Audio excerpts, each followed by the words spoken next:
Oke, selamat malam teman-teman, saudara-saudara.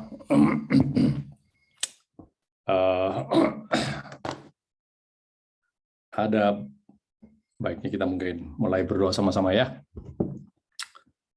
Bapa di surga, terima kasih Tuhan sudah satukan kami malam hari ini Tuhan. Anak-anak-Mu yang rindu untuk mencari wajah-Mu Tuhan, mencari kebenaran Tuhan.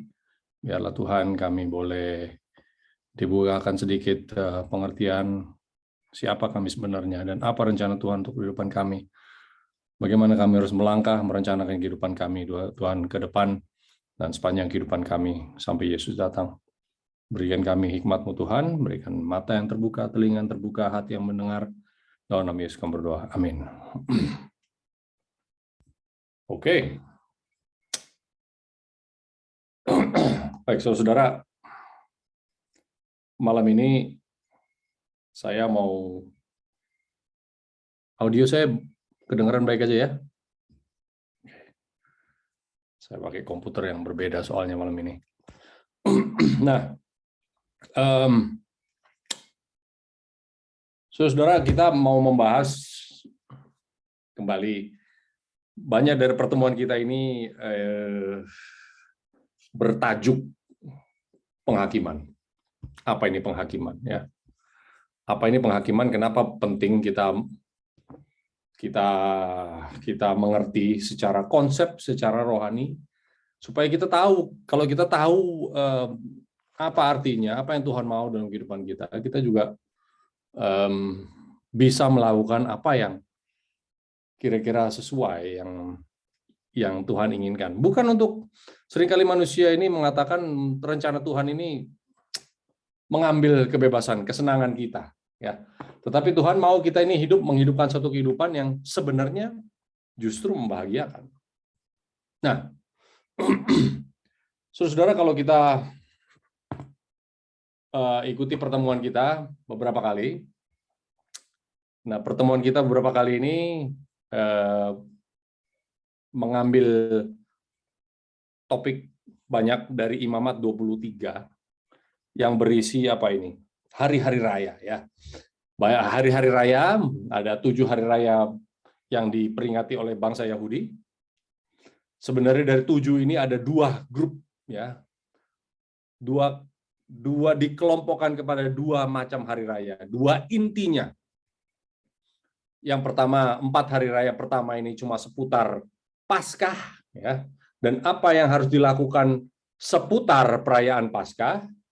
Satu lagi yang tidak kalah besarnya, yaitu perayaan satu lagi, saudara-saudara, yaitu apa? Hari pendamaian atau penghakiman. Ya. Jadi 2 hari besar ini, ya, ada 7, 4 hari raya pertama, yaitu Paskah, roti tidak beragi, buah sulung, itu berurutan, satu hari pertama, hari kedua, hari ketiga. Lalu ada Pentakosta, itu adalah perayaan yang dirayakan di bulan musim semi. Lalu 3 perayaan yang berdekatan, kemudian hari raya penghakiman ini dirayakan sekitar bulan Oktober, alias musim gugur. Inti dari perayaan di musim gugur adalah hari penghakiman. Nah, saudara-saudara, 2 hari raya ini, kalau kita ingat pembicaraan kita, dua-duanya bangsa Israel harus hadir di Yerusalem. Penting, semua orang harus hadir. Kalau enggak tidak dihitung sebagai orang Yahudi. Nah, Rasul Paulus mengatakan, Kolose 2:16, ada hari-hari raya, hari-hari Sabat, bulan-bulan baru yang sudah dipalangkan, ya, sudah tidak berlaku lagi, tidak perlu lagi dirayakan. Karena apa? Rasul Paulus bilang, Kolose 2:16, karena kita sudah punya wujudnya, tubuhnya adalah Kristus. Itu semua hari-hari itu adalah bayangan-bayangan akan apa yang akan datang sesudah kita punya Paskah, ya. Hari raya yang pertama dalam tahun itu, setiap tahun adalah hari raya Paskah. Nah, Yesus sudah menjadi domba Paskah.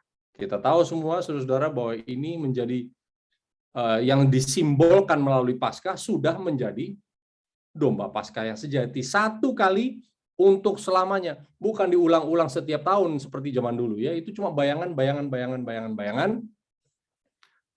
supaya nanti di saat wujudnya datang, Yesusnya datang, bayangannya tidak lagi berlaku. Nah, saudara-saudara, kalau gitu kita tahu Paskah ya. Paskah ini untuk memunculkan si pengantin laki-laki. Untuk menjadi contoh, Yesus katakan sudah selesai. Artinya apa sudah selesai? Rencana penebusan ini sudah saya nyatakan bahwa kamu tidak dapat melakukan keselamatan untuk dirimu sendiri. Yaitu Yesus saja yang sempurna. Yesus yang layak, karakter surgawi ini dimanifestasikan dalam manusia, satu-satunya yang berhasil hanya pada Yesus. Sejauh ini, saudara-saudara. Tetapi hari raya yang kedua, yaitu hari raya penghakiman, adalah hari raya yang untuk mempersiapkan terakhir kalinya. Untuk mempersiapkan siapa kira-kira, saudara-saudara? Yaitu untuk mempersiapkan bukan lagi Yesus. Yesusnya sudah siap. Tetapi rencana keselamatan akan selesai kalau apa? Kalau ada sekelompok umat manusia yang datangnya dari dosa, yang perlu ditebus.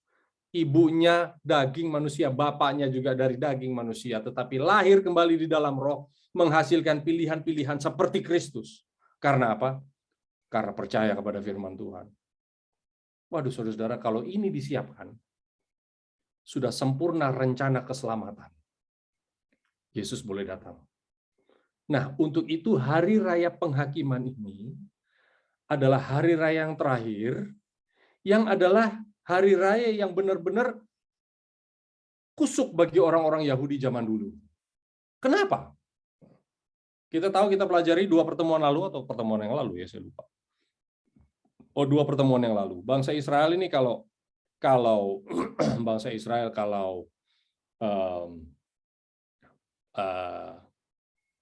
mereka tiba pada hari raya penghakiman, yaitu setiap tanggal 10 bulan yang ke-7, sekitar bulan Oktober, hari tanggal ke-10 bulan ke-7 tahun Yahudi, bulan-bulan Oktober itu mereka lakukan apa? Mereka kumpul kembali di Yerusalem, mereka mempersiapkan diri sendiri mereka untuk apa? Untuk suatu hari raya akbar, hari Sabat di atas segala hari Sabat. Ini yang mereka sebut dengan Yom Kippur, ya. Ada juga yang sebut sebagai Rosh Hashanah. 1 tahun 1 kali, 1 hari. Apa ini? Ini mereka lakukan adalah untuk membersihkan seluruh dosa dari perkampungan atau dari perkemahan, dari kaum Israel untuk tahun tersebut. Jadi sesudah tanggal 10 bulan ke-7 apa yang terjadi? Tahun tersebut sudah dinyatakan sudah berlalu. Mereka rayakan tahun baru bukan tanggal 1 bulan 1. Mereka rayakan tahun baru mereka adalah ya pada sesudah tanggal 10 bulan ke-7 itu. Pada Yom Kippur ya. Nah, kita mau lihat apa ini Yom Kippur? Kenapa dibilang hari raya pendamaian ya, didamaikan. Lah, bukannya bangsa Israel didamaikan di saat mereka melakukan dosa, mereka potong sembelih itu, ya toh mereka bawa ke bait suci, sembelih seekor domba karena saya sudah melakukan dosa. Sembelih seekor domba. Kenapa kalau nggak sembelih dosa? Tidak diampuni. Harus ada seekor domba yang tidak bercacat, tidak bercela, dipotong oleh manusia yang melakukan dosa, sesudah itu darahnya dicipratkan, diciprat ke tirai, menyatakan dosa domba tersebut darah domba tersebut sudah menebus kesalahan orang yang melakukan dosa tersebut. Lah, kalau sudah diampuni pada saat sembelih itu domba Paskah, kenapa lagi harus didamaikan lagi? Nah, ini menjadi satu pertanyaan, saudara-saudara. Banyak orang-orang Kristen akhirnya tidak mengerti kenapa. Loh, kan sudah didamaikan. Sudah ditebus dari dosa.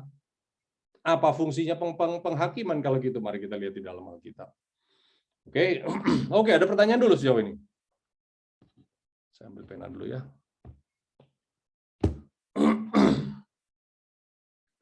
Oke. Nah, saudara-saudara, saya share screen ya. Share screen. Sudah bisa? Belum kelihatan. Oh, oke, tunggu ya. Login. Kenapa harus download ya? Nah, nah, kita mau lihat ada apa dengan. Nah, oke, sudah. Nah, saudara, review sedikit ya. 7 hari raya itu adalah Paskah. 1.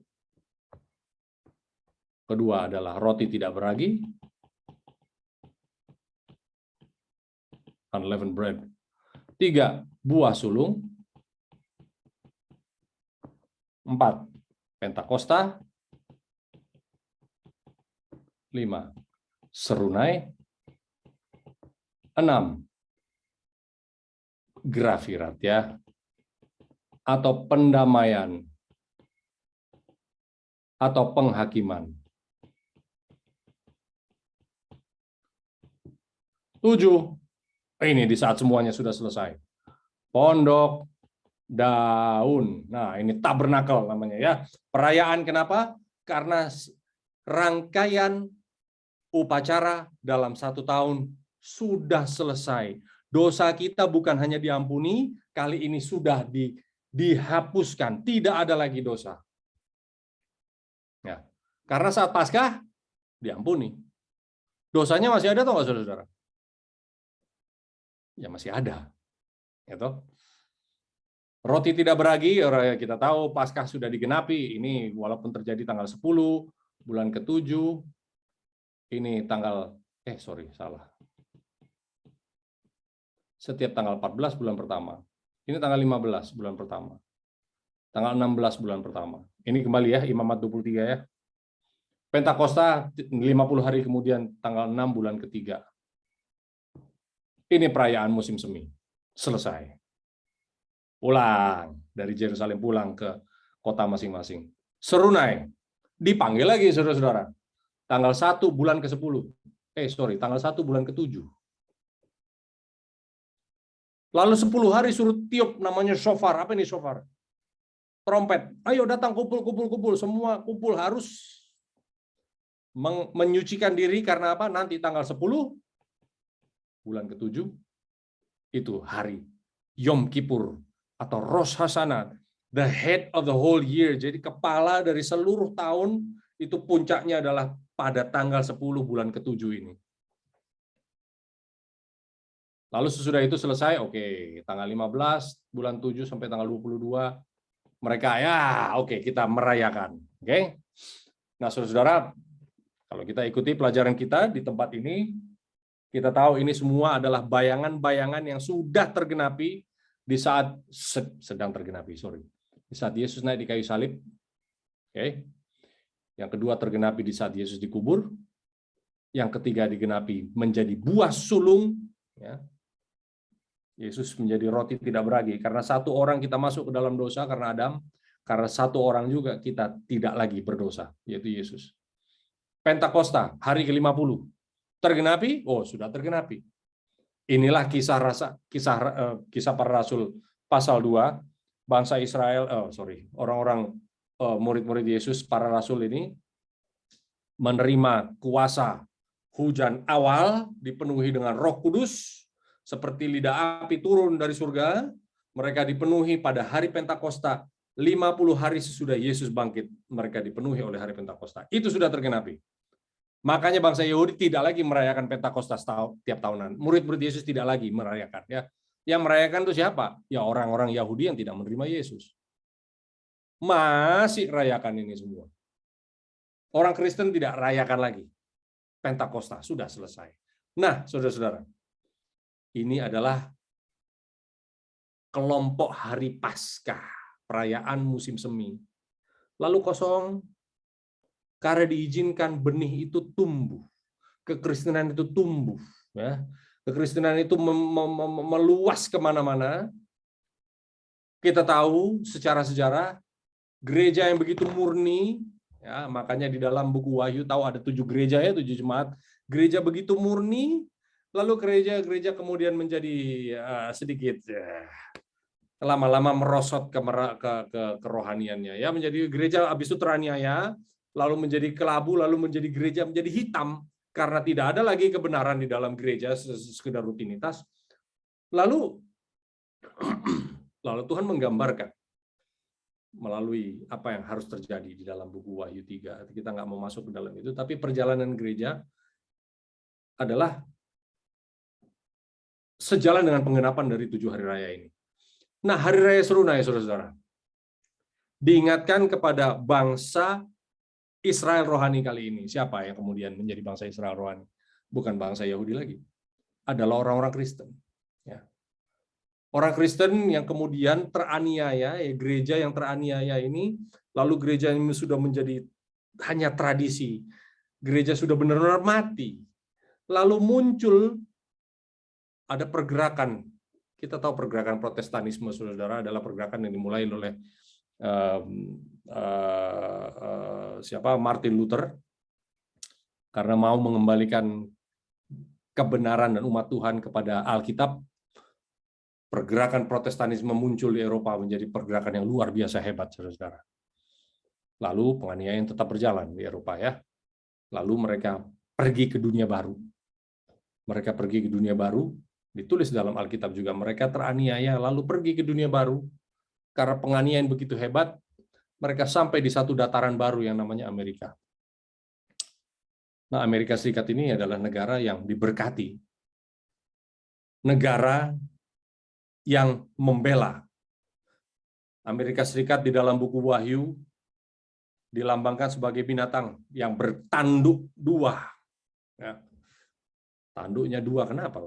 Punya satu tanduk, yaitu Protestanisme, yang satu lagi Republikanisme, yang satu untuk membela hak beragama, satu lagi membela untuk hak asasi manusia. Punya 2 tanduk. Nah, ini adalah konsep Protestanisme yang membuat Amerika menjadi bangsa yang hebat. Karena mau mengembalikan 2 hak asasi manusia yang tidak bisa sebenarnya dikorek-korek oleh siapapun.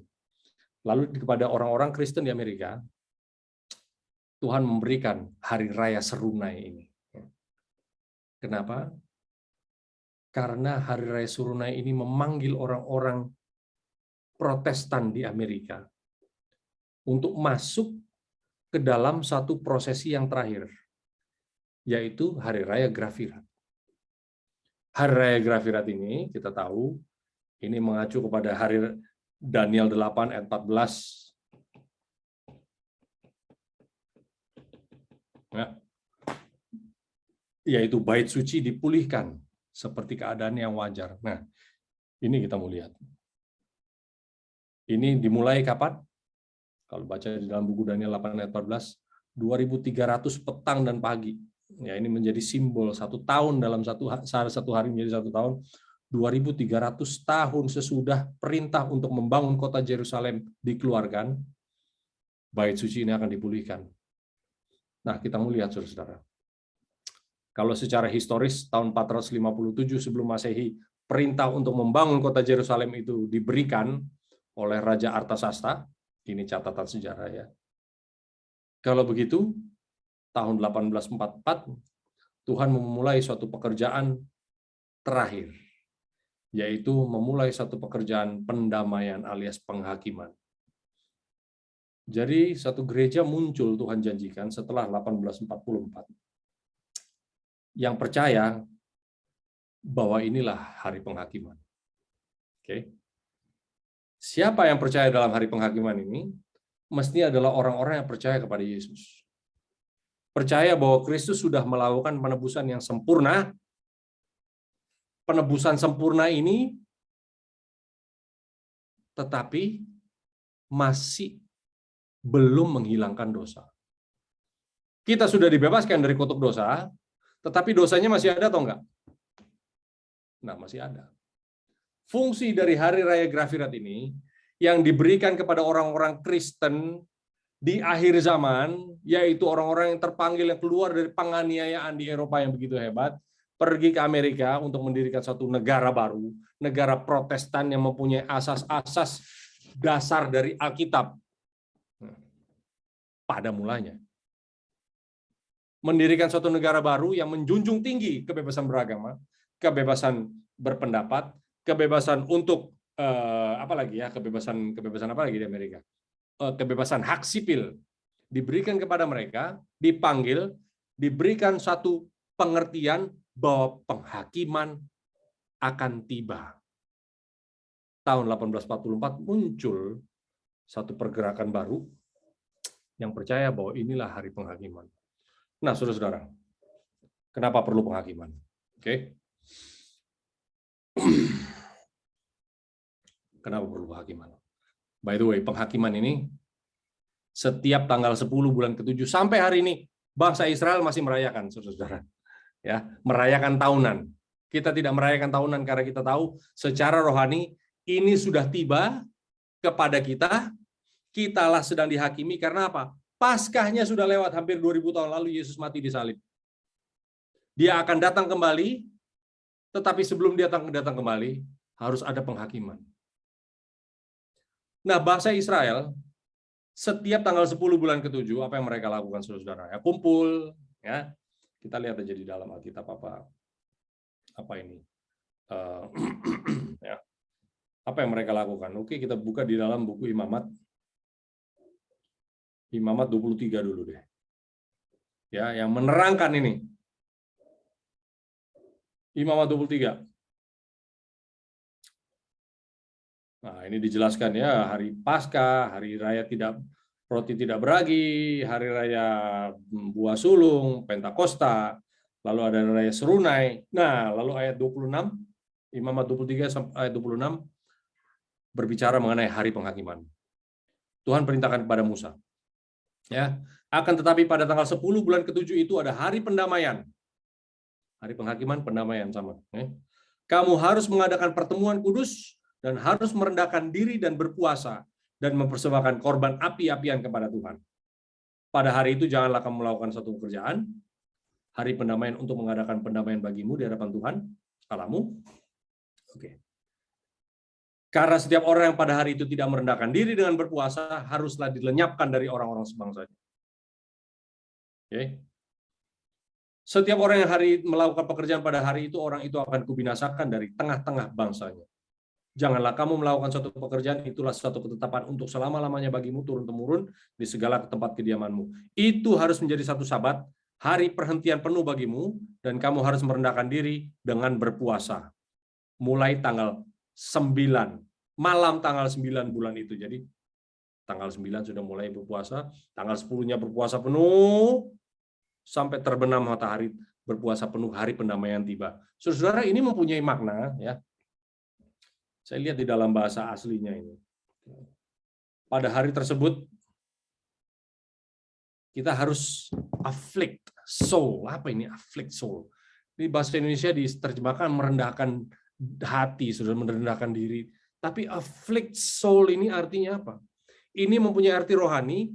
Barang siapa yang percaya kepada Kristus yang sudah mati di kayu salib, hampir 2000 tahun lalu itu, dan percaya bahwa inilah hari penghakiman, orang-orang ini harus percaya bahwa hidup seumur hidup mereka harus afflict soul mereka. Apa ini afflict soul? Ada yang bisa bantu nggak? Kira-kira apa ya? Menyangkal diri. Apa ini menyangkal diri ya, saudara-saudara? Kira-kira. Menyangkal diri adalah tidak percaya pada diri sendiri. Menyangkal diri adalah sama sekali tidak percaya pada hikmat manusia, pada apa keputusan diri sendiri, tidak percaya pada perkataan sendiri. Karena apa? Secara rohani, inilah yang harus dilakukan oleh orang-orang Kristen yang percaya kepada Yesus dan yang percaya bahwa kita sudah hidup di dalam hari penghakiman. Jangan melakukan pekerjaan. Artinya apa, saudara? Sabat yang dilakukan oleh bangsa Yahudi setiap hari ke-7, setiap minggu, dan pada hari-hari raya ini, mereka tidak melakukan segala urusan mereka. Yang mereka lakukan adalah apa? Mereka berhenti dari bekerja segala urusan mereka, mereka merenung, merendahkan hati mereka, dan juga menyangkal diri mereka, duduk di tanah, karena mereka sudah terhitung mati sebenarnya. Mati dari apa? Dari pilihan-pilihan sendiri. Harus hidup sesuai dengan pilihan-pilihan apa? pilihan-pilihan sesuai dengan firman Tuhan. Karena apa? Ya kita percaya kepada Yesus sesuai dengan pengakuan kita. Kalau percaya kepada Kristus, lihatlah hasilnya, perlihatkan bahwa kita hidup sesuai dengan firman Tuhan. Kalau ngomong percaya sama Yesus, tapi kehidupannya tidak mencerminkan bahwa kita memilih-milih pilihan-pilihan firman, ya berarti ya mudah saja kita bukan orang yang percaya. Jadi setiap tanggal 10 bulan ke-7 ini adalah konsep hidup yang harus dilakukan oleh orang-orang siapa? Ya sekarang ini, orang yang percaya kepada Yesus. Nah lalu, okay. Kenapa harus dibersihkan memang? Saudara, lihat di pasal 16 di Imamat. Ya. 16 pasal Imamat 16 ayat 16. Bunyinya begini. And he shall make an atonement. Ayat 16. Dan dia mengadakan pendamaian di tempat kudus itu karena kenajisan orang Israel dan karena pelanggaran mereka. Dan apapun dosa mereka. Jadi saudara-saudara, pada tanggal 10 bulan ke-7, kalau firman Tuhan mengatakan, pelanggaran-pelanggaran yang sudah dilakukan oleh orang Israel, mereka pelanggaran sudah diampuni. Kan seorang yang berdosa melakukan berbohong atau berzina atau membunuh, harus dia memotong seekor domba dan darah domba itu dipercikan ke tirai, mengatakan bahwa dosanya sudah diampuni. Iya, dosa sudah diampuni. Tetapi dosanya masih ada atau enggak? Wah, ini pertanyaan luar biasa ya. Saudara-saudara, kita yang diampuni oleh Kristus dari kutuk dosa, saudara-saudara yang ada di channel ini berapa orang ya kita ini? Dosa kita masih ada nggak di sekitar kita? Ya masih ada. Masih kita sudah datang kepada Yesus, Kristus sudah datang, ampuni. Apa yang diampuni kalau gitu? Kalau masih ada. Yang Kristus ampuni adalah kita dibebaskan dari kutuk dosa. Karena apa? Karena Tuhan tahu saudara dan saya tidak sanggup melakukannya sendiri. Tuhan mempunyai kasihan sama manusia karena apa? Manusia tidak bisa memiliki tabiat seperti Kristus. Tanpa Yesus sudah menunjukkannya kepada kita. Jadi di saat Yesus sudah menghapuskan dosa, yang dihapuskan apanya? Yang dihapuskan adalah kita dari kutuk dosa tersebut. Nah, saudara-saudara punya dosa masih ada atau enggak? Nah, inilah saudara-saudara karena diperlukan pendamaian karena kutuk dosanya sudah dilepas, tetapi dosanya masih ada. Ini ada satu tulisan Nyonya White ya, Ellen White. So, kenapa tulisan Ellen White kita baca, saudara? Ya, pertemuan yang terakhir kita membahas Tuhan mengirimkan sekali lagi seorang yang seperti Musa menjadi nabi. Ya, tulisan-tulisannya begitu lengkap, tulisannya menjadi apa? Menjadi penuntun bagi umat yang hidup di akhir zaman, yang hidup di era penghakiman ini. Pada jemaatnya Tuhan memberikan seorang nabi yang tulisan ini menjadi penuntun bagi kita. Nah, ini yang dituliskan oleh beliau ya mengenai hari tersebut. Nah, oke. Nah, bukunya ini dia menuliskan ya. Through the blood of Christ, melalui darah Kristus, ya, sorry. Walaupun darah Kristus sudah membebaskan kita, yaitu orang-orang berdosa yang bertobat, dari kutukan hukum, tetapi darah Kristus tidak bisa menghilangkan dosa. Tidak bisa menyembunyikan dosa. Which will stand on the record in the sanctuary. Yaitu dosanya di mana? Dosanya masih ada di dalam sanctuary, masih ada di tirai tersebut, saudara-saudara. Sampai pada apa? Final atonement. Pada sampai hari penghakiman tiba. Jadi secara simbolik pelayanan di dalam bait suci, darah yang dipercikan pada hari tersebut akan akhirnya menghilangkan dosa tersebut. Jadi walaupun sudah diampuni dari kutuk dosa kita karena kita datang kepada Kristus, saya nggak mampu membebaskan diri saya dari kutuk dosa. Kristus harus melakukannya kepada kita, tetapi saudara-saudara, dosanya masih ada. Nah, pada hari penghakiman ini, sebelum Yesus datang kedua kali, dosa tersebut harus dihapus. supaya tidak ada lagi di perkemahan orang-orang Israel. Nah, pada tanggal 10 bulan ke-7 apa yang terjadi, saudara? Pada hari tersebut, tanggal 10 bulan ke-7, mereka membawa 2 ekor domba. 2 ekor domba ini, yang satu disembelih menjadi lambang bagi Kristus. Sesudah itu darahnya dipercikkan di mana? Di tabut perjanjian oleh imam besar 7 kali. Menandakan apa? Kali ini dosa bangsa Israel bukan hanya diampuni, tetapi kali ini dihilangkan. Lalu sesudah itu dia keluar dari bait suci. Ini udah aku angetin karena kata ibu dari luar, jadi aku angetin. Nah, sesudah itu dia keluar dari bait suci. Sudah dia keluar dari bait suci, tangannya ditumpahkan kepada domba yang satu lagi, namanya domba Azazel. Ya. Domba Azazel ini menjadi simbol iblis. Dosa dari setiap manusia ini ditumpahkan kepada iblis, lalu domba Azazel ini dibawa pergi oleh orang yang kuat, bawa ke padang gurun sejauh mungkin supaya domba ini tidak bisa kembali ke perkemahan bangsa Israel. Ini, saudara-saudara, adalah simbol. Pada hari Grafirat, pada hari penghakiman, apa yang Tuhan lakukan? Imam besar ini sedang menghadapkan kepada Tuhan apa yang saudara dan saya tidak mampu lakukan. Sudah diampuni dari kutuk dosa, tetapi kali ini pada hari penghakiman, saudara punya dosa harus dihilangkan. Pada hari penghakiman terpisah, saudara-saudara. 2 domba ini menandakan pemisahan akan terjadi. Kita seperti Habel atau kita seperti Kain. Kita ini sudah ditebus oleh Yesus, tetapi masih belum bertobat. Artinya kita ini seperti lalang, atau kita ini seperti gandum. Kita ini seperti kambing, atau kita seperti domba. Apalagi, saudara-saudara, simbolisme. Ini pemisahan yang terjadi sekarang ini. Kita ini 5 anak darah yang bijak, atau kita 5 anak darah yang apa? Yang bodoh. Saudara-saudara, fungsi dari hari penghakiman ini, siapapun yang hidup di hari penghakiman ini, kita datang kepada Tuhan, seumur hidup kita sedang diperiksa. Sebelum kita mati, kita harus menentukan dosa kita ini dihapus, dihilangkan, kita menjadi seperti Habel, atau kita terus, walaupun sudah dibaptis, kita terus tetap menjadi Kain.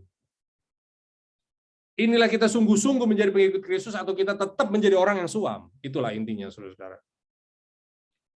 Kapan ini ditentukan, dipisahkan? Inilah harinya. Inilah kehidupan saudara dan saya, kita dipanggil masuk ke dalam hari penghakiman ini, supaya seumur hidup kita ini, kita tidak terus suam.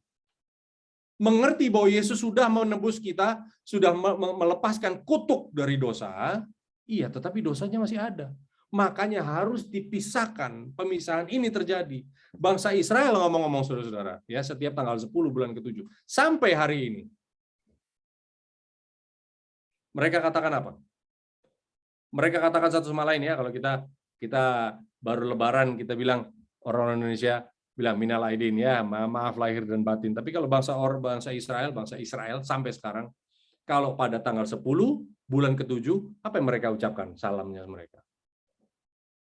Mereka bilang ini, ya,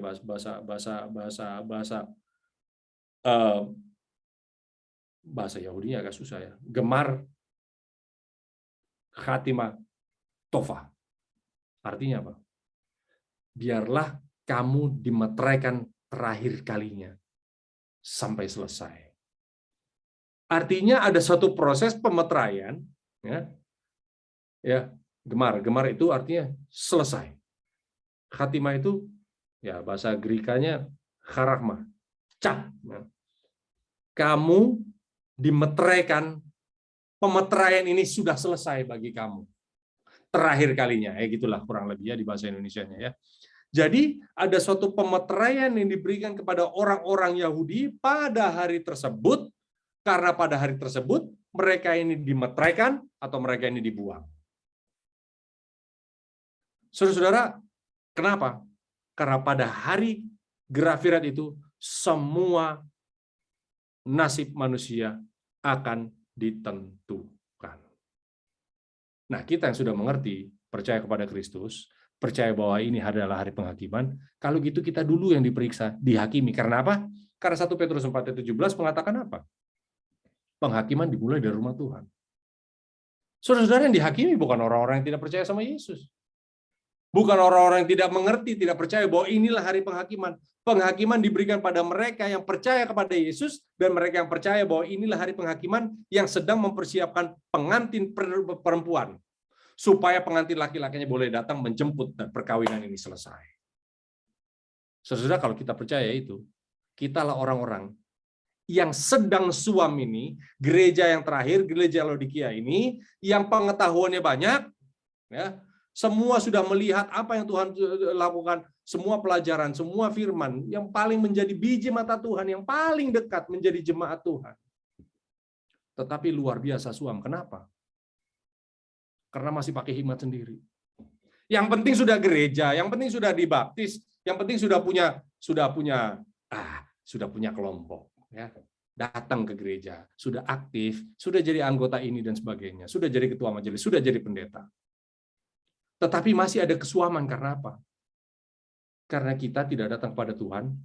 Yesus yang menjadi imam besar, yang sedang tirai yang sudah sepanjang tahun ini dipercikan dosa kita kepada di hadapan hadirat Tuhan. Tapi saudara dan saya nggak bisa berhadapan dengan Tuhan langsung karena kehadiran Tuhan seperti api menghanguskan. Nggak mungkin. Karena apa? Masih ada dosanya, saudara.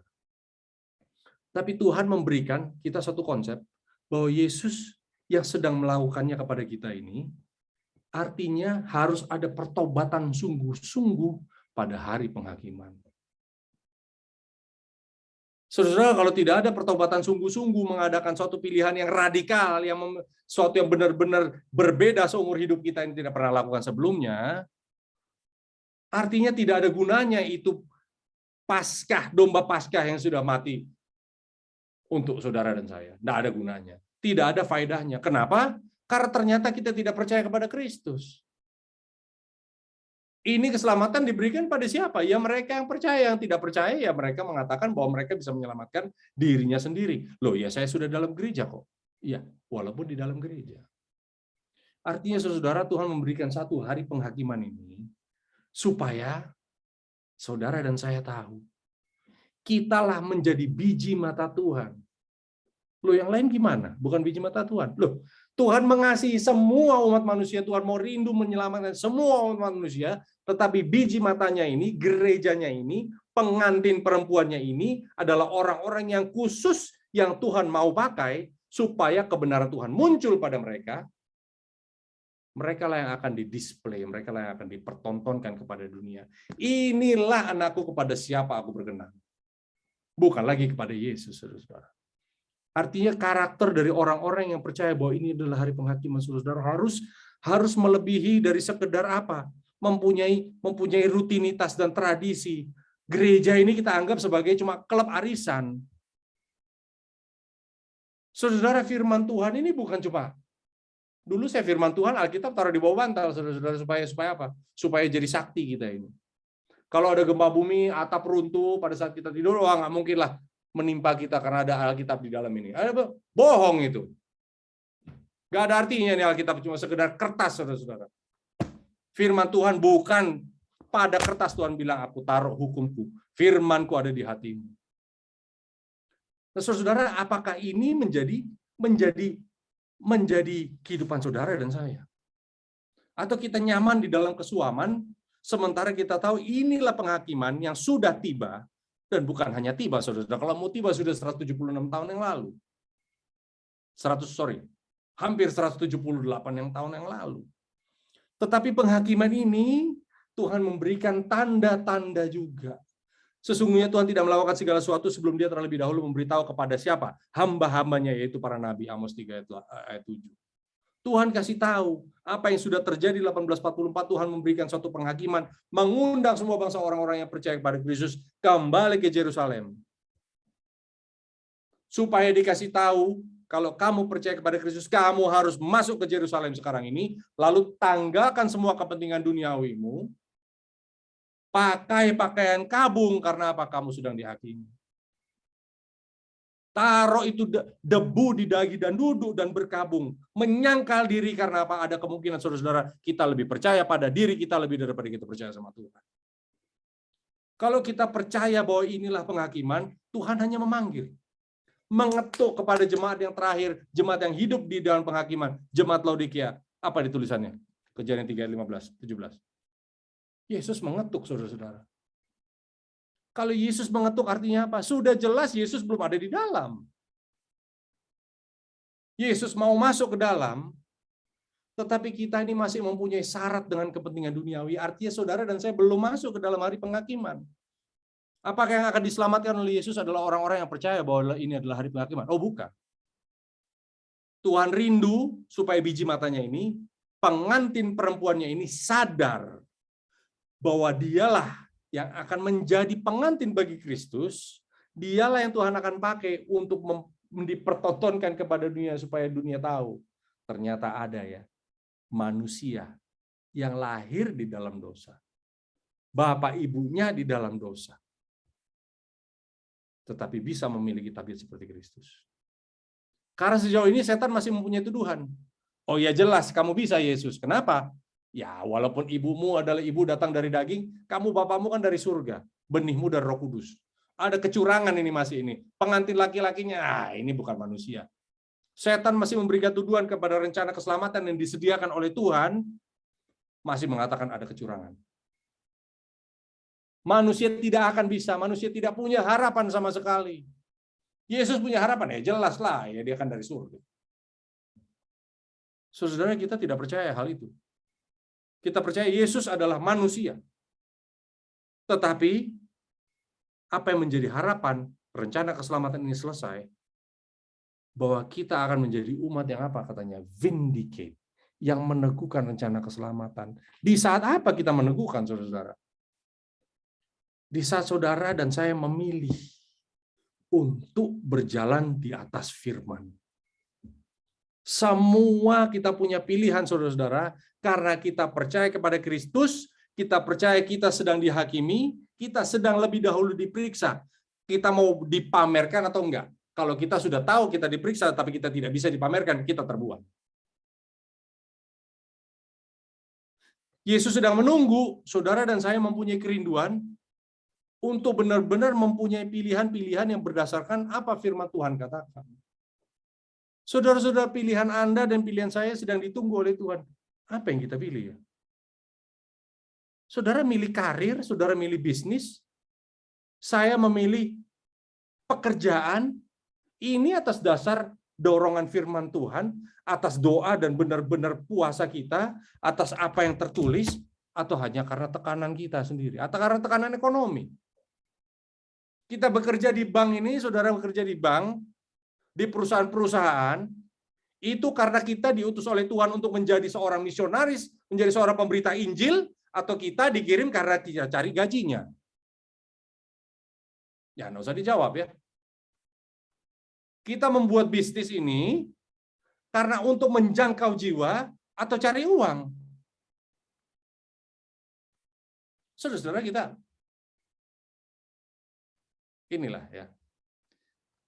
Kita ini melakukan apa yang kita lakukan ini atas dasar pilihan sendiri, ataukah atas dasar rencana Tuhan? Kita mau sekolah, oh saya mau melayani, saya mau jadi dokter, oh sekolah mahal-mahal dokter. Sekolah pagi, siang, sore, malam, 6, 7, 8, 9, 10 tahun jadi dokter. Katanya mau melayani, oh iya membantu orang sakit, iya melayani, iya benar juga. Tapi apa ya kita mau melayani atau karena kita cari uangnya? Nah, saudara-saudara bisa jujur kepada Tuhan karena Tuhan tahu isi hati kita. Kita melakukan semua yang kita lakukan ini, saudara. Kita mau menjadi pelayan Tuhan, mau jadi misionaris sekalipun, mau menjadi pendeta sekalipun, kita mau melayani kah? Atau hanya karena kita khawatir? Kita mempunyai kekhawatiran, tekanan ekonomi, tekanan keluarga begitu hebat, tekanan anak-anak, tekanan istri, tekanan suami, sehingga kita memilih pilihan kita sendiri berdasarkan kekuatan manusia. Hikmat apa yang ada di otak manusia bukan otaknya Tuhan. Kalau otaknya manusia, seperti Petrus, saudara, ada di perahu. Yesus bilang, Petrus, datang sini. Manusia normal nggak ada, saudara-saudara, mau keluar dari perahu, berjalan di atas air. Nggak mungkin. Tapi Tuhan bilang kepada Petrus, Tuhan memberikan satu panggilan yang tidak mungkin bisa dilakukan manusia. Kenapa? Karena Tuhan rindu untuk Petrus mengenal siapa Tuhan yang dia sembah. Saudara-saudara, Tuhan rindu untuk masing-masing kita ini juga masuk di dalam satu kehidupan yang seperti seakan-akan keluar dari perahu. Bukan karena Tuhan mau menyiksa kita, mau Petrus tenggelam, mau syukur mampus lo tenggelam. Bukan. Tuhan rindu saudara dan saya hidup sesuai dengan firman Tuhan, bukan hikmat sendiri. Terkadang ini mengharuskan kita untuk apa? Mempunyai experimental knowledge, pengetahuan yang berdasarkan apa ya saudara-saudara? Eksperimen apa ini? Coba, ya, coba. Pak Petrus mau keluarkan kaki dari ini, coba-coba dulu, bisa nggak kaki gue nih dua-duanya keluar? Kalau satu oke lah, masih bisa lah ya. Keluar dua-duanya saudara, berdiri di atas air. Ternyata bisa. Semakin langkah semakin jauh dari perahu, ternyata bukan semakin tidak aman. Petrus semakin kenal siapa Bapa yang dia sembah. Taste and see that the Lord is good. Mazmur 34:8. Coba dan kecaplah betapa baiknya Tuhan, karena diberkati dia yang bergantung kepada Tuhan. Saudara-saudara, kita menghadapi era di mana penghakiman ini mau selesai. Saudara dan saya sedang dilihat kita ini ngomong doang, percaya kepada Yesus, atau kita ini benar-benar mau rindu mempraktekkan. Jangan katakan, gampang lah, yang penting kan sudah di gereja. Yang penting hari Sabat sudah hadir. Hari Sabat kita nggak ngapa-ngapain, hari ke-7 sudah. Saudara, itu hal-hal yang baik. Tapi Tuhan mau mengajak kita masuk ke dalam satu kehidupan yang benar-benar yang berdasarkan firman Tuhan. Inilah fungsi dari apa? Inilah caranya saudara-saudara, Tuhan membersihkan dosa itu. Apa ini dosa sih? Dosa adalah tidak percaya pada firman Tuhan. Hawa melakukan dosa karena apa? Karena Tuhan berfirman, jangan makan itu buah. Tapi dia tidak percaya. Kenapa dia tidak percaya? Karena lebih percaya pada hikmatnya sendiri. Apa yang dia dengar? Oh, si ular itu bilang enak. Matanya juga melihat, oh kelihatan nggak apa-apa. Lalu ular bilang, emang Tuhan bilang apa? Hawa bilang, oh jangan makan dan jangan sentuh ini buah. Nah, disinilah. Si setan tahu, ini orang nggak tahu firman Tuhan. Tuhan tidak pernah bilang tidak sentuh. Tuhan cuma bilang jangan makan. Dipegang tangannya Hawa, ditaruh, pegang nih, coba lihat. Hawa bingung, saudara-saudara. Ternyata nggak mati ya. Berarti Tuhan bohong. Bukan Tuhan bohong. Kamu yang nggak mengerti, Hawa. Di saat ada keraguan, langkah berikutnya ya adalah apa, saudara-saudara? Kalau dipegang nggak mati, ya kalau gitu ya makan aja sekalian. Jangan-jangan nggak mati. Inilah kita. Nggak tahu? Tuhan bilang hidup sesuai dengan firman. Nggak hidup dengan firman sejauh ini nggak apa-apa kok. Sudah 50 tahun, 60 tahun, hidup dengan ya pilihan-pilihan sendiri, baik-baik aja kok. Ya kan? Tuhan rindu untuk kita hidup mengerti apa arti menghakiman. Nah, ini saudara-saudara. Kenapa demikian ya? Kembali lagi ke Imamat 19. Imamat 16. Saya mau baca ayat 2 ayat terakhir aja nih. Dia harus mengadakan pendamaian bagi tempat maha kudus, bagi kemah pertemuan dan bagi mezbah, juga bagi para imam dan bagi seluruh bangsa itu, yakni jemaat itu. Itulah yang harus menjadi ketetapan untuk selama-lamanya bagi kamu, supaya sekali setahun diadakan pendamaian bagi orang Israel karena dosa mereka. Jadi kenapa diadakan pendamaian? Kenapa perlu ada penghakiman, saudara-saudara? Sebelum Yesus datang, kenapa harus ada penghakiman? Yesus sudah mati 2000 tahun lalu. Sudah selesai kan? Oh iya, katanya. Pengantin laki-lakinya selesai, pengantin perempuannya belum. Kenapa harus dicuci? Karena ada dosa di sini ayatnya. Sudah ditebus, iya kita ditebus dari kutuk dosa, kita ditebus dari dosa, dibebaskan dari kutuk dosa karena kita percaya kepada Yesus. Tetapi masih ada dosa ini mengikuti kita. Kenapa, saudara? Karena kita tidak mau melatih diri kita, ya. Sejak kita kenal Kristus pertama kali, dibaptis di dalam air, baptisan Roh Kudus segera itu turun juga, tetapi kita tetap tidak mau melakukan. Tapi saudara-saudara, saya berharap pelajaran kita ini, kenapa penghakiman dimulai? Ya. Tuhan memberikan pelajaran yang mudah pada jemaat yang terakhir. Tuhan mengadakan panggilan. Ya, di saat penghakiman tiba, Tuhan memberikan suatu pelajaran yang luar biasa, mudah, tetapi dirumit-rumitkan oleh manusia. Di dalam Wahyu 14, ayat 6-12. Ya, Tuhan sedang memanggil sekelompok umat manusia supaya kepada mereka diberikan tanda, diberikan materai, ya, seperti tadi orang Israel saling mengucapkan ya minal aidin wal faizin, mungkin kalau kita, ya, kalau Rosh Hashanah di puncak dari tahun tersebut, ya, tanggal 10 bulan ke-7 mereka ucapkan apa? Semoga materai Tuhan diberikan kepadamu secara sempurna terakhir kalinya. Kenapa? Karena pada hari itu dosa mereka sedang ditentukan. Kita menerima Yesus hanya dalam baptisan, tetapi menolak baptisan Roh Kudus, atau sungguh-sungguh kita seperti apa? Seperti Habel, menerima Kristus sebagai juru selamat, dan juga apa? Dimurnikan di dalam baptisan dalam api. Makanya dibenarkan dulu, justification dulu, lalu dikuduskan, sanctification, baru bisa diselamatkan pada arti sesungguhnya, yaitu glorification. Jadi keselamatan itu mempunyai 2 tahap. Bukan cuma sekali percaya tetap percaya. Sekali dibaptis, terima Yesus, lahir baru, oh ya sudah, apapun kita lakukan nanti Yesus akan sempurnakan. Bukan, saudara-saudara. Yang kita percaya dalam gereja ini, kita percaya Yesus yang sudah melakukannya di Paskah. 1 kali untuk selamanya. Kita masuk, kita percaya, kita sedang dihakimi. Kita hidup sesuai dengan firman. Semua kata-kata kita, semua masa depan kita, semua pikiran kita, saudara-saudara, semua uang kita, semua masa depan kita, semua anak-anak kita, semua keluarga, semua rencana kita seumur hidup ini adalah hanya untuk Tuhan. Nggak ada lagi untuk manusia. Oke, ada pertanyaan mungkin?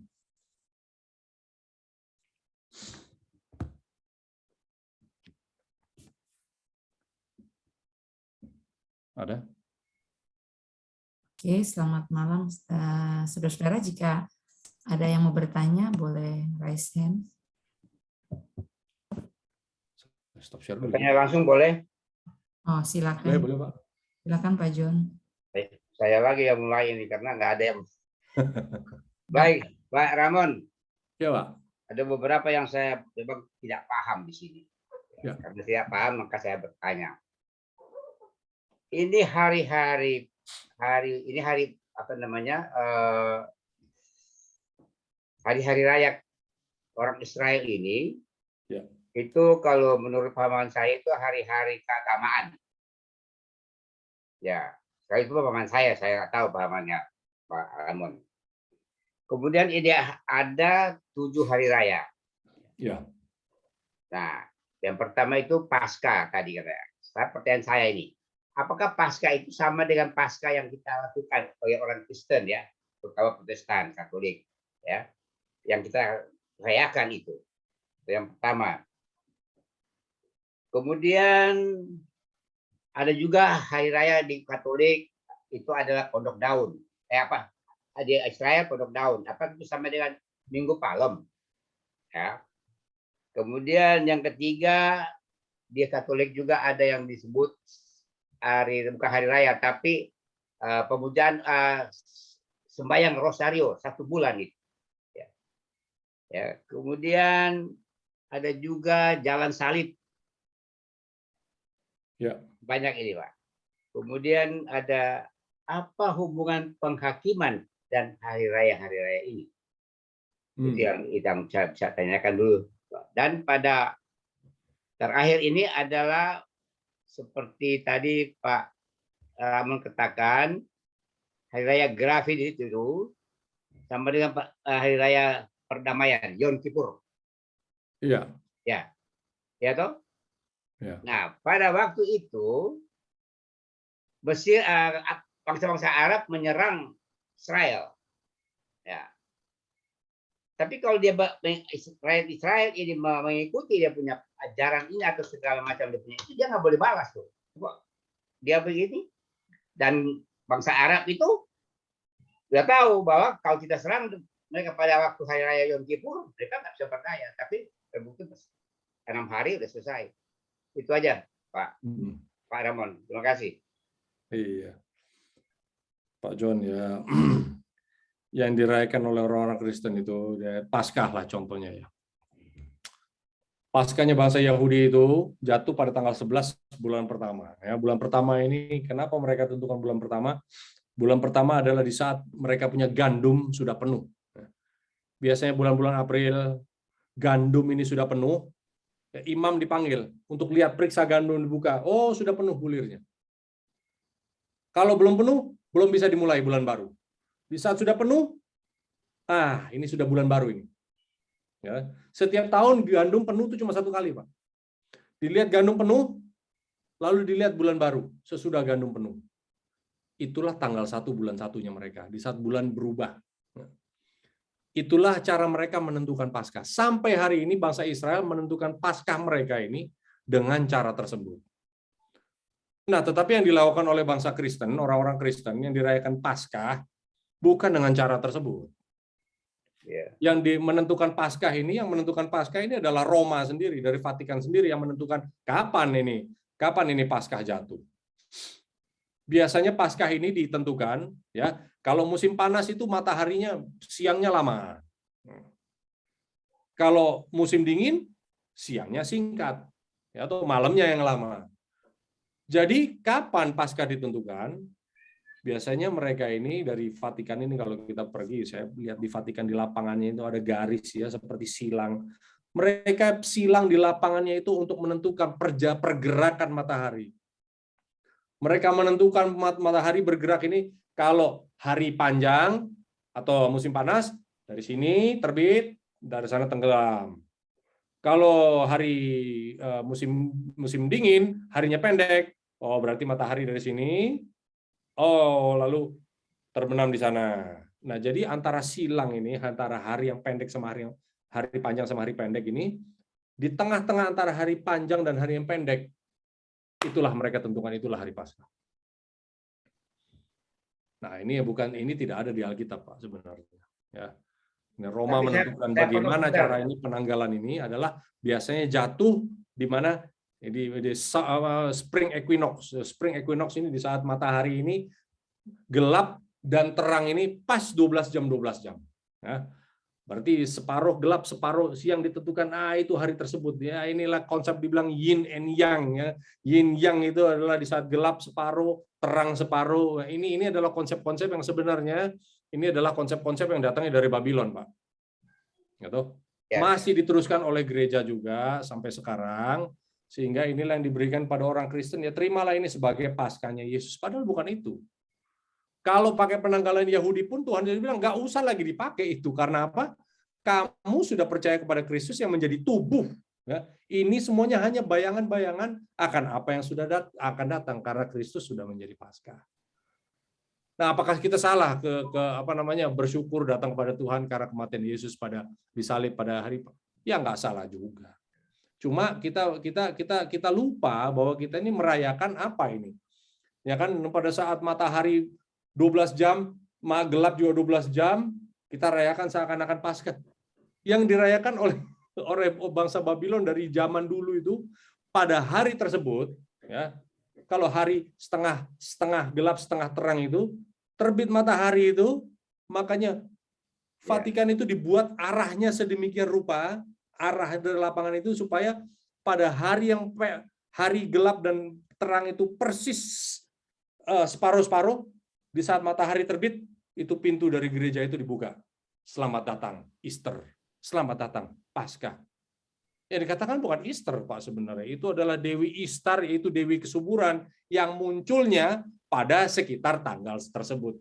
Di saat, ini adalah kesuburan, makanya waktu itu kalau nggak salah kita pernah bicara mengenai telur dan sebagainya, hanya sebagai simbol kesuburan. Tapi itu sebenarnya bukan perayaan yang Tuhan inginkan untuk kita lakukan. Nah, begitu juga perayaan-perayaan yang lain, ya. Tuhan tidak mau kita ini terpaku pada perayaan-perayaan lahiriah, Pak. Makanya kita manusia lebih suka kepada perayaan-perayaan atau hal-hal lahiriah. Bendanya ada, tempatnya ada, ya kan? Upacaranya ada, manusia ini lebih suka kepada itu. Ya, tetapi manusia tidak suka apa yang Tuhan lakukan pada hari-hari tersebut. Jadi transformasi ini lebih dari sekedar perayaan-perayaan lahiriah. Kalau perayaan lahiriah kita tahu di 2 Timotius berapa itu? 3 ayat 5 sampai 8. Yang mereka yang berbakti secara lahiriah tetapi memungkiri kekuatannya. Siapa itu berbakti secara lahiriah? Ya kita lah, mengaku kita pun percaya sama Tuhan, tapi kita berbakti hanya lahiriah saja. Tetapi Tuhan merobek semua itu. Tuhan Kristus membuang semua tradisi-tradisi itu karena dia tahu dia mendirikan suatu kerajaan kasih karunia.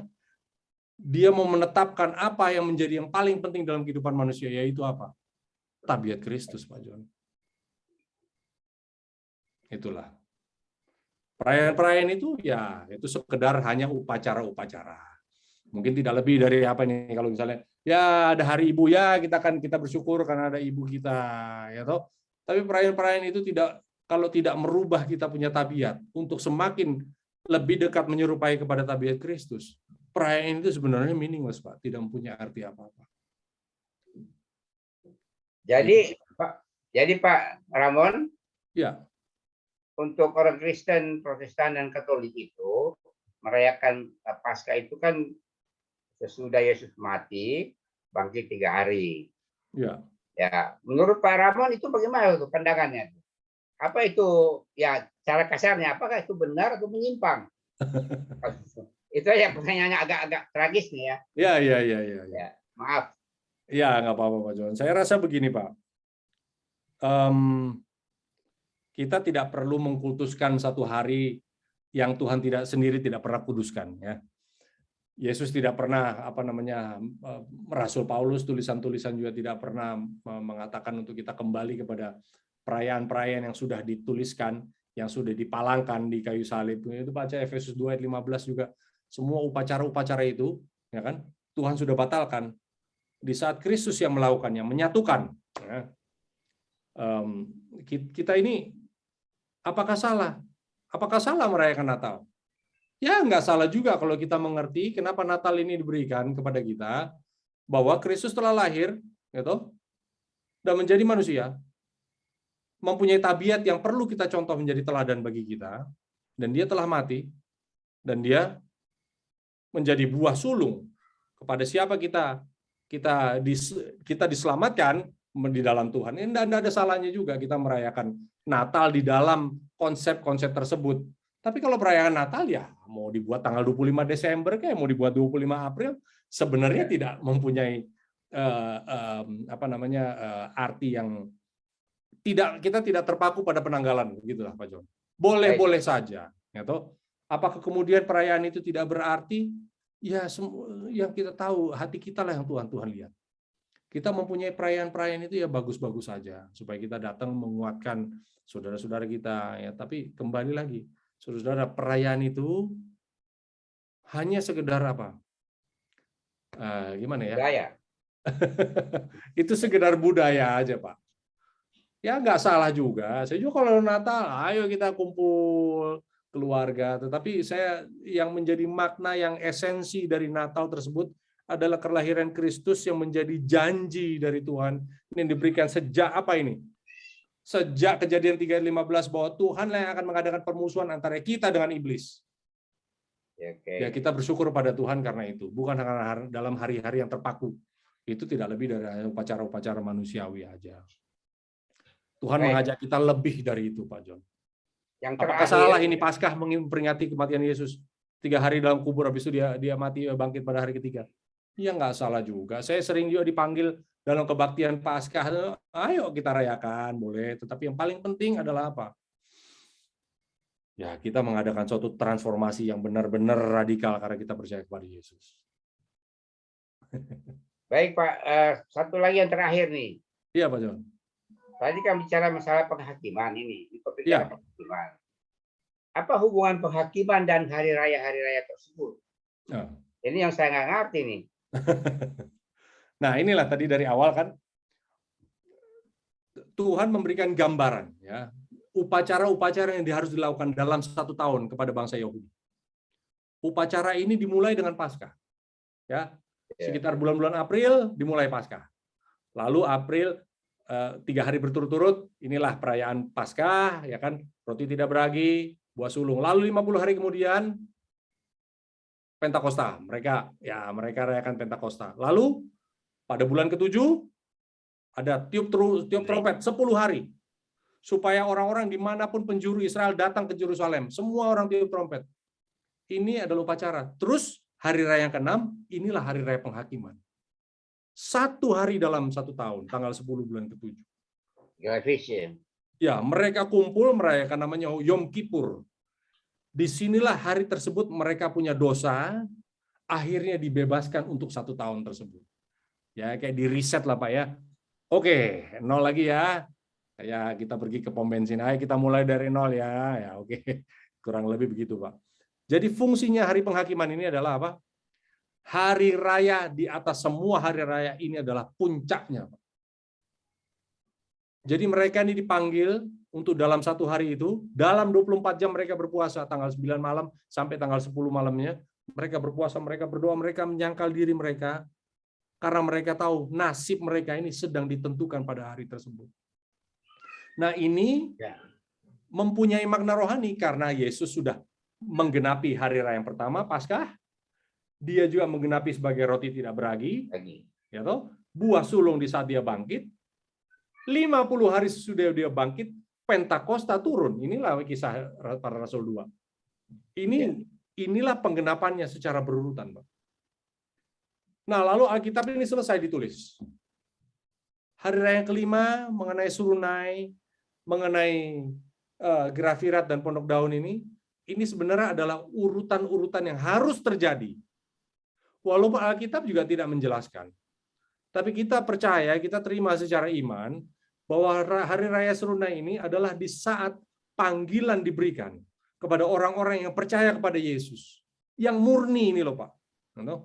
Jemaat yang mula-mula, lalu jemaat mengalami penganiayaan, masuk di dalam kegelapan, 1260 tahun lamanya ada satu undang-undang di Eropa yang berlaku.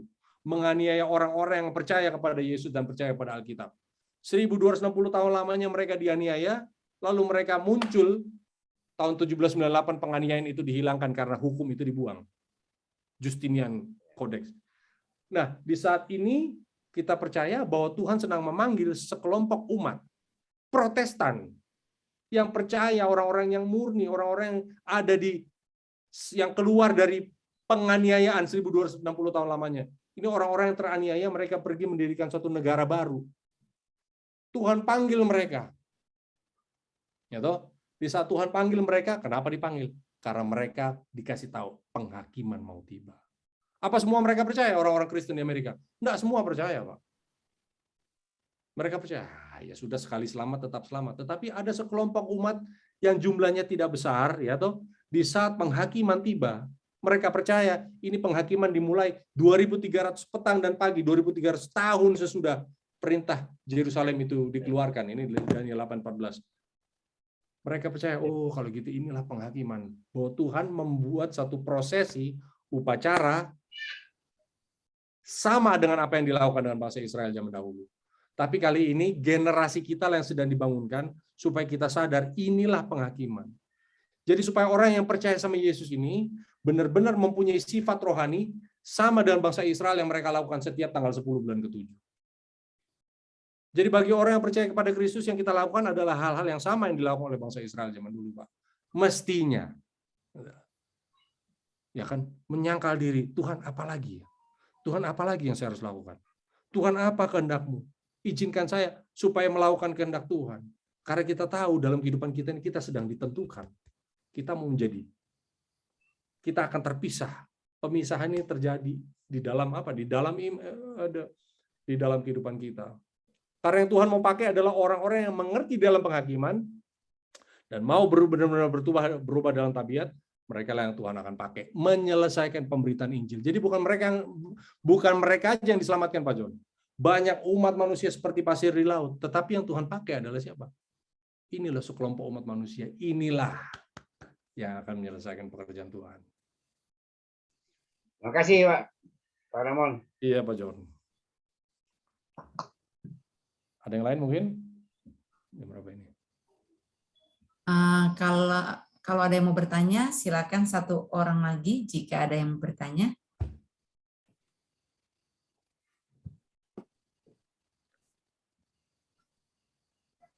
Silakan di-unmute langsung boleh.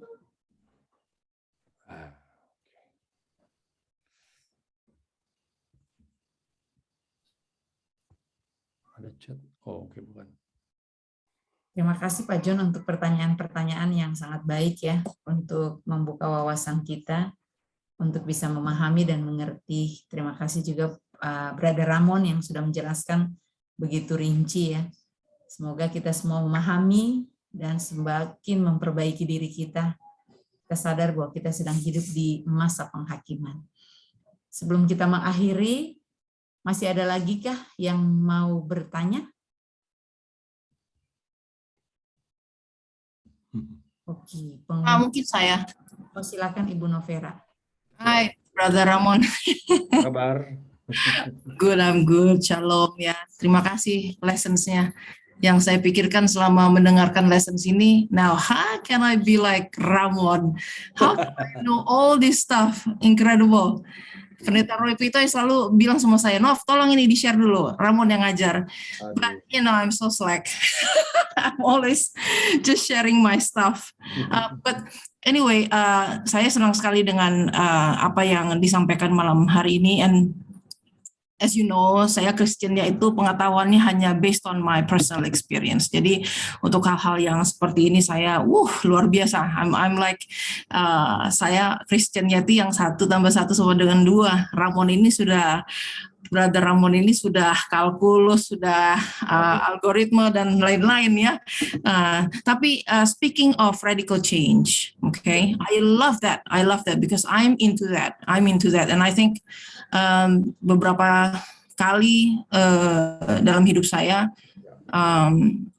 coba lakukan itu. I think maybe twice ya, saya setelah serangan jantung 2002, lalu kemarin waktu buka perpustakaan ya, I commit myself to working for the Lord. But kalau kita yang sudah istilahnya melayani Tuhan ya, tentunya hidup saya masih jauh, Brother Ramon, dari perfection, masih jauh. But I have that longing, you know, to really change. Nah, satu yang menggema di hati pikiran saya adalah to become a vegetarian. Nah, karena bukan dari bukan karena saya buka perpustakaan Roh Nubuat terus saya mau melakukan itu, bukan. Karena as I get older, dan saya ini keturunan orang-orang besar, badan besar, ya, lovers of meat, dan my mother dulu Katolik yang convert to Muslim, so ya namanya titisan pasti ada ya. Nah, saya suka sekali makan abu bastek ya, Brother Ramon. You throw me any steak, saya senang sekali gitu. Nah, jadi setelah semakin berumur, saya pikir kesehatan itu penting ya, Brother Ramon ya. Kalau kita mau melayani Tuhan ya, kalau kita sayang sama Tuhan kita, semakin kita sadari how good He is in our lives gitu ya. Jadi saya mau melakukan hal-hal yang semakin baik. Nah, my question is, radical change itu apakah apa in your I've seen your videos, and as a friend I know what you went through, and I think you did that ya, radical change ya, luar biasa. I mean testimoninya before and becoming this Ramon today. Tapi kalau saya pikir bagaimana dengan rebaptism? Dan untuk seseorang yang ingin sekali benar-benar like, you know, some people get married twice to renew their vows, Brother Ramon, you know, when that happens. So what if a person wants to do that because that person is longing so much to have a renewal relationship with the Lord, dan tentunya bukan hanya untuk suatu event ya, but untuk komitmen setelah itu, apakah dari tabiat, saya tidak bisa radically change dari pemakan dari carnivore menjadi herbivore ya. Nah, tapi ada hal-hal tertentu yang ingin saya radically change. And is it wrong for someone say like me, saya mau dibaptis ulang misalnya, ya? Because I want that new love for the Lord. I want that untuk menguatkan. Kalau di Katolik itu namanya saya lupa apanya, is pengukuhan iman.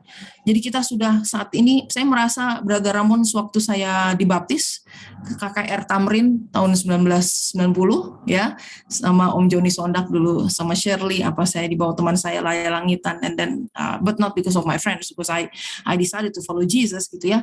Nah, tapi kan waktu itu kalau in my personal humble opinion, saya konversi ke Kristen itu, saya dibaptis karena is a sign of me conversion to dari Muslim ke Kristen. Nah, sekarang kalau saya sudah seumur gini, and you know my pelayanan perpustakaan Roh Nubuat ya, lalu you know my personal struggle I think gitu ya. Nah, tapi you know even all that, saya sangat mengasihi Tuhan Yesus saya, but I feel like I need to do something. I need to do something to dan saya tipenya itu Brother Ramon, I have to do this so that I can change. Some people need that, you know. Some people have their own journey and ways of making the radical change. So what do you think of rebaptism, Brother Ramon? To recommit your lives to Jesus. Yeah. Thank you sebelumnya ya. Thank you, Novi. Saudara, baptisan itu perlu atau enggak? Oh, perlu ya. Kita pengikut Yesus dibaptis. Ya, ada di buku Alkitab. Di dalam Yohanes 20:22 atau 22:20 ya. Coba saya lupa ya. 20 ayat 22. 22:20 atau 22:20. Saya lupa. Anyway, dalam Alkitab bahasa Indonesia kita nggak ada ditulis demikian, tapi Alkitab mengatakan kita perlu dibaptis dengan cara Yesus dibaptis. Itu dalam bahasa asli Alkitab ada, tetapi Alkitab kita bahasa Indonesia tidak ditulis dengan cara Yesus dibaptis. Dibilang cuma dibaptis. Jadi ini ada satu hal yang disebut oleh Saudari Novi. Penting seorang baptisan, iya, karena Yesus sendiri mengatakan, ya, Yohanes Baptis bilang, oke, bertobatlah dan serahkan dirimu dibaptis. Ya toh. Karena ini adalah suatu pengakuan iman kita kepada Yesus. Dibaptis, diselamkan sebagai simbol manusia yang lama di dalam air ini mati, karena nggak ada yang orang bisa nafas dalam air, dibangunkan kembali menjadi manusia yang baru. Nah, inilah yang tadi Saudari Novi mengatakan dia pernah mengalami ini, dibaptis, diselam, bangkit kembali menjadi manusia baru, tetapi itu sudah akan kayak lama banget, tetapi sudah ya hidup dengan berbagai dinamika, kemudian merasa sekarang perlu lagi dibaptis. Ini adalah, saya rasa ini adalah satu personal choice ya. Murni adalah pilihan pribadi. Kalau memang belum pernah dibaptis, saya rasa ada baiknya kalau kita perlu percaya kepada, bukan ada baiknya, perlu dibaptis. Tapi kalau baptis ulang ini yes and no, karena kecuali kita melakukan sesuatu kesalahan yang bertentangan dengan iman kita kepada Yesus di publik ya itu saya rasa perlu diadakan baptisan ulang. Tapi kalau tidak melakukan sesuatu yang diketahui oleh publik, mungkin saya rasa tidak harus juga. Tetapi kalau ingin juga ya nggak ada yang salah juga. Tetapi masalahnya kalau ada orang nanya pertanyaan tersebut, saya bilang jangan juga kemudian kita di saat kita melakukan kesalahan, jauh sama Tuhan, kemudian minta dibaptis lagi. Lalu nanti jauh lagi minta dibaptis lagi, akhirnya menjadi suatu yang tidak lagi menjadi suatu yang penting dalam kehidupan kita. Tetapi ya ini serahkan, ini personal choice, tidak ada suatu yang mungkin Pak Pendeta Pito lebih mengerti, you can discuss with him. Tapi ini adalah suatu yang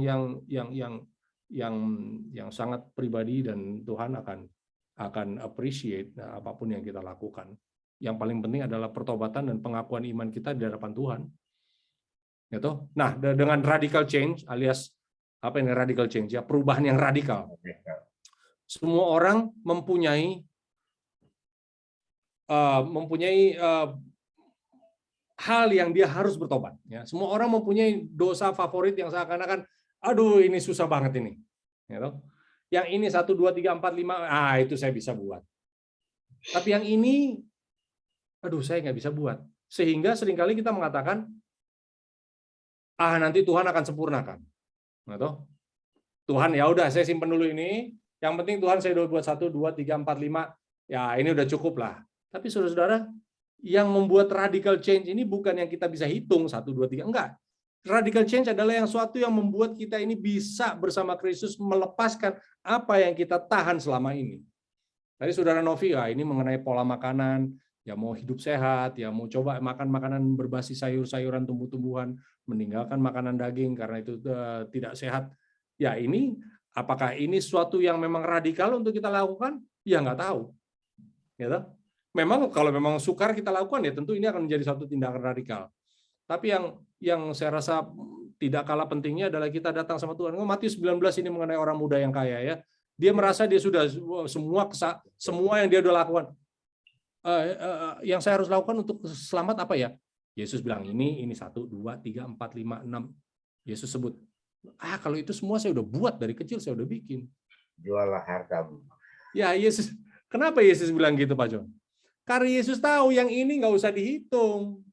Karena ternyata yang kamu sembunyikan itu di belakang kamu, Yesus bilang itulah dosa kamu yang paling besar. Itulah yang membuat kamu akan menjadi radikal di saat kamu berubah.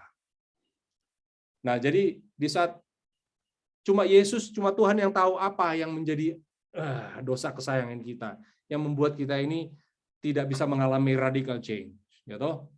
Ya kita mau melakukan mau merubah pola diet kita karena Tuhan tahu Tuhan mau kita sehat, ini adalah bait suci Tuhan. Itu bagus, tapi jangan lupa hal-hal yang kita minta sama Tuhan. Tuhan, where do I start?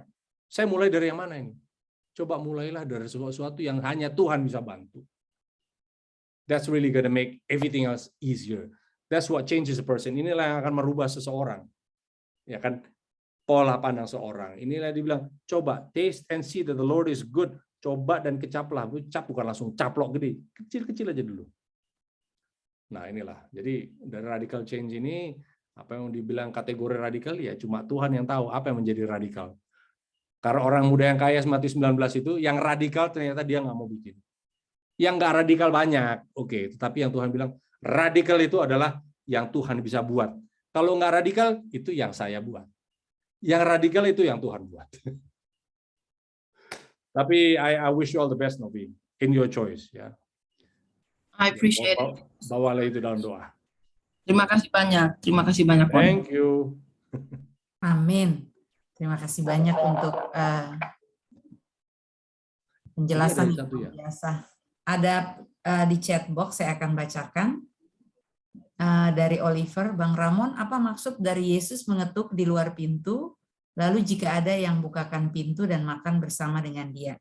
Mungkin ayatnya di dalam Wahyu 3 ayat 20 saya baca. Lihat aku berdiri di muka pintu dan mengetok, jikalau ada orang yang mendengar suaraku dan membukakan pintu, aku akan masuk mendapatkannya dan aku makan bersama-sama dengan dia dan ia bersama-sama dengan aku. Terima kasih. Ya inilah yang Tuhan mau lakukan dalam kehidupan kita, saudara ya. Apa dalam artinya makan bersama dia itu ya, the feast, ada jamuan, ada pesta perkawinan ini harus selesai. Bagaimana bisa terlaksana, yaitu di saat pengantin laki-laki masuk dan berpesta. Inilah simbol dari apa yang dilakukan oleh 10 anak darah itu ya. Di saat 10 anak darah ini semuanya tertidur, bukan cuma 5 loh. Yang bijak pun tertidur. Tetapi di saat bangun, yang mempunyai persediaan, ya, yang mempunyai minyak, kemudian Yesus masuk bersama mereka. Nah, ini satu kiasan, tetapi yang Tuhan rindu untuk kita lakukan adalah di saat kita membukakan pintu. Apa ini yang membukakan pintu? Artinya semua kehidupan kita ini kita serahkan ke dalam Tuhan. Hati kita ini, Yeremia 17 ayat 9 kayak itu, hati kita ini wicked, above all things, ya, desperately wicked. Hati kita ini menipu dan jahat. Jadi mau Tuhan mau masuk adalah hati kita masuk supaya kita dirubahkan menjadi manusia yang baru. Ini secara khusus diberikan kepada siapa? Gereja yang terakhir. Gereja yang Yesus katakan, aku tahu pekerjaanmu. Ya, Tuhan tahu segala sesuatu yang kita ketahui, segala sesuatu yang kita sudah buat. Tetapi ya kita di saat kita merasa kita tidak butuh apa-apa. Ya, I'm rich, I'm in the need of nothing. Saya nggak butuh apa-apa lagi. Karena apa? Karena Tuhan bilang kita tidak sadar bahwa kita malang, miskin, melarat, buta, dan telanjang. Makanya Kristus harus mengetuk supaya kita tidak lagi melarat, malang, miskin, buta, dan telanjang. Begitulah, Saudara Oliver. Oke.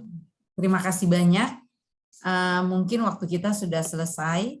Sebelum kita Ibu Lili, saya tambah sedikit aja mengenai Ibu Novera tadi, mengenai makanan. silakan, Pak Dok. Saya hanya anjurkan kepada Ibu, kalau menjadi vegetarian itu bagus sekali. Cuma jangan terlalu cepat. Misalnya malam ini atau hari ini saya masih makan daging atau apa, besok sudah enggak. Karena semua organ tubuh itu akan mengadakan adaptasi. Jadi pelan-pelan lah misalnya. Jadi mulai dikuranginlah daging itu, bahan yang bukan nabati, dikurangin pelan-pelan. Dan saya pernah ada pasien mengatakan bahwa sesudah 1 bulan, 2 bulan, ya betul-betul dia murni dengan vegetarian. Terima kasih. Terima kasih banyak. Are you a doctor, Bapak John? Yes. Terima kasih, Dr. John. Yes. Saya bisa Saya baru tahu Pak John ternyata dokter. saya bisa the whole month tidak makan daging, but every month I would treat myself a good Iya. Good revenge. revenge. Jadi no good ya, Mon ya. Ya, Dr. John ya. Biasanya yang nggak makan daging itu orangnya langsing. Kayaknya This is motivation, Pak Dokter. karena dimakan di nabati itu juga ada proteinnya. Ya, misalnya di tempe, tahu ada semuanya. Jadi protein nabati namanya. Itu. Jadi sama aja sebenarnya itu. Cuma maksud saya biasanya lambung kita ini mencernakan bahan-bahan yang kita makan sebelumnya itu, misalnya daging, ikan, segala macam, dia akan bereaksi cepat. Ya, misalnya dia akan mengeluarkan asam lambung yang tinggi, ya. Tapi kalau kita bertahap sampai 1 bulan, nah baru itu cocok bagus. Ya Bu ya. Ya, terima kasih banyak. Terima kasih banyak Pak Dokter dan Ramon. Ya. Thank you. Oke, terima kasih Pak John untuk nasihatnya. Bagi kita semua yang mungkin mau mencoba, ya penting juga. Sebelum kita menutup, ada pengumuman, besok malam kami ada KPA dengan Brother Ronald Robin, dan juga pada hari Sabtu jam 4 sore dengan Brother Ronald Robin. Jika saudara-saudara ingin bergabung, besok malam jam 7 di link yang sama, dan juga hari Sabtu jam 4 sore di link yang sama. Kita akan menutup acara ini, dan saya minta Brother Ramon Tengkano untuk menutup kita di dalam doa. Oke, kita berdoa. Bapa di surga, terima kasih Tuhan, sukacita yang Tuhan janjikan apabila kami jalan di atas firman Tuhan. Kami mencoba dan mengecap betapa baiknya Tuhan. Tuhan, permasalahan kami yang paling besar adalah kami kurang percaya. Karena kami lebih mempercayai hikmat kami sendiri, Tuhan. Tuhan mengajak kami masuk dalam satu kehidupan yang mungkin kami belum kenal. Tapi Tuhan mengatakan jangan takut. Karena Tuhan tahu persis bahwa kami takut. Tapi biarlah Tuhan pegang tangan kami dengan tangan kananmu yang membawa kemenangan. Kami berjalan mengalami pengalaman-pengalaman yang tidak bisa dialami manusia tanpa Kristus. Biarlah itu menjadi nyata dalam kehidupan kami, Tuhan. Kami mau serahkan apa yang kami tidak bisa serahkan. Biarlah Tuhan sendiri yang mengambil dari kami. Kami doakan semua Tuhan perjalanan kehidupan kami.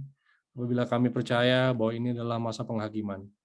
Kami datang kepada Tuhan dengan kesungguh-sungguhan hati kami supaya Tuhan berikan kami suatu kehidupan yang baru. Bukan untuk membahayakan kami, tapi Tuhan mau memberikan kami suatu kehidupan yang membahagiakan. Biarlah ini nyata Tuhan dalam kehidupan kami mulai hari ini sampai selama-lamanya. Dalam nama Yesus kami berdoa. Amin. Amin.